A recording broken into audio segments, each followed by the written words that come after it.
Hey all. Hey, how about a Bad Company riff? Probably my favorite of theirs.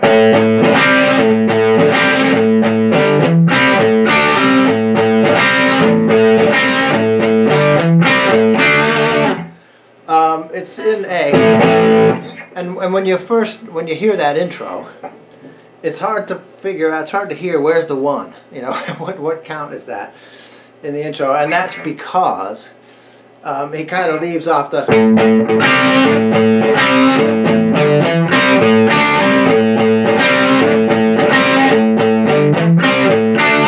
He leaves off that. So it starts with doo doo.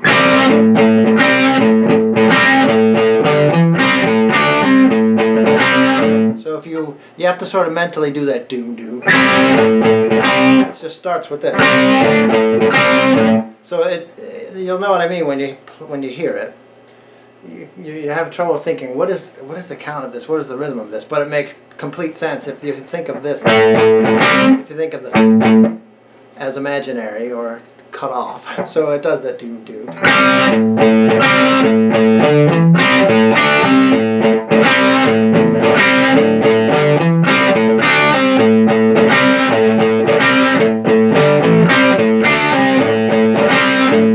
Okay, so in A, and you want to make it a fifth there, an octave there, with the D at the seventh, but you don't really hear that too much.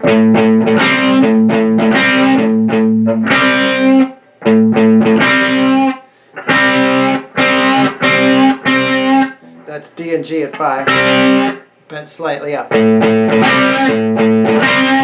Almost like a chicken.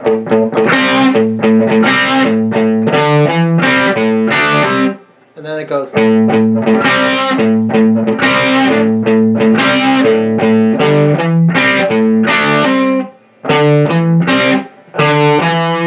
5, 7 on A.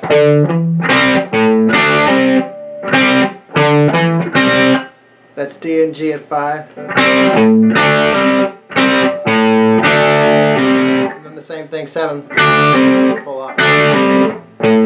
So real slow, it's.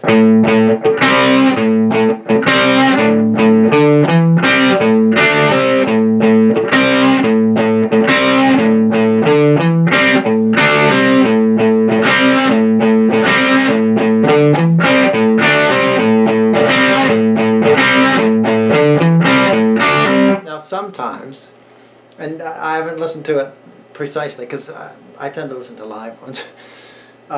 Like if you watch, they did a great Don Kirshner's rock concert show in '74, right when the first album was coming out, and that's just stellar. That whole little mini set, and it's on YouTube. You can find it. But he does, and in fact, in that one, they do this sort of boogie woogie on drums and the bass. And so they avoid the whole issue of when does it start, because he just comes in.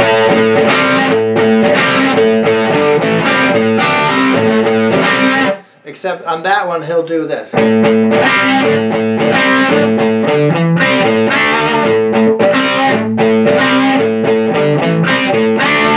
So instead of, he just goes and slide up from 5 to 7 on the D and G.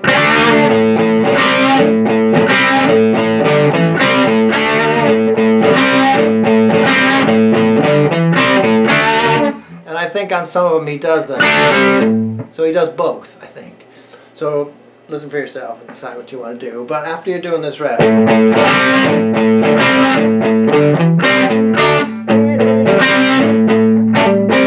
sing at the same time.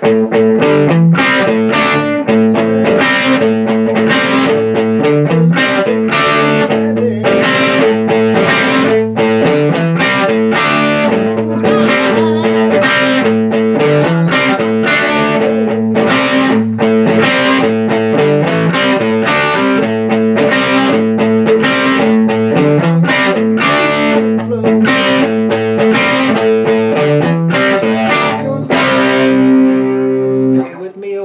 D, and then F, G, A.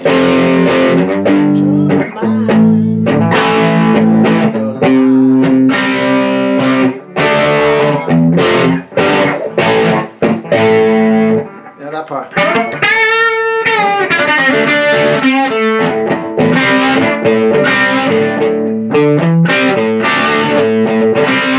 That's the whole tone. Turn off your lights, see. Stay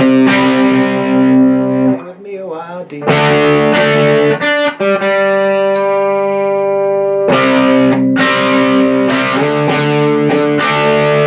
J, where's your trouble, mind?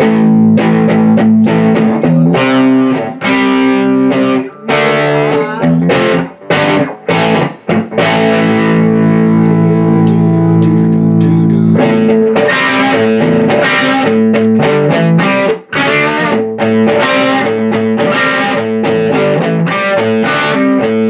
If you watch that Don Kirshner's one, at the end when it goes,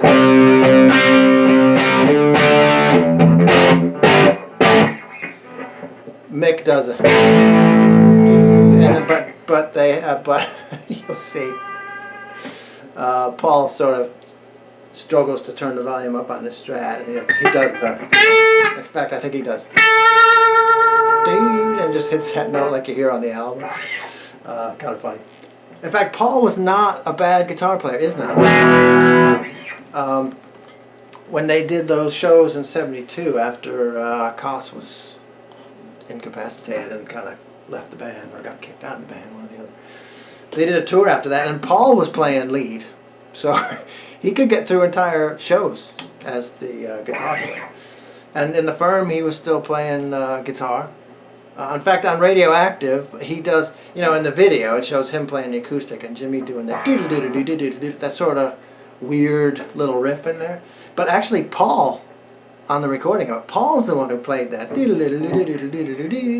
That's not Jimmy. Jimmy does it in the video, but on the album, Paul actually came up with that little thing. So he's a very, very capable guitar player. I mean, Seagull, that's him on acoustic. He did some guitar playing. It still does. Great Bad Company tune, and a good little intro to some of their riff stuff, especially since it's in standard tuning. Like, Can't Get Enough and Moving On. Those are in those weird C tunings, but this is straight standard, so easy to come to grips with. Good luck.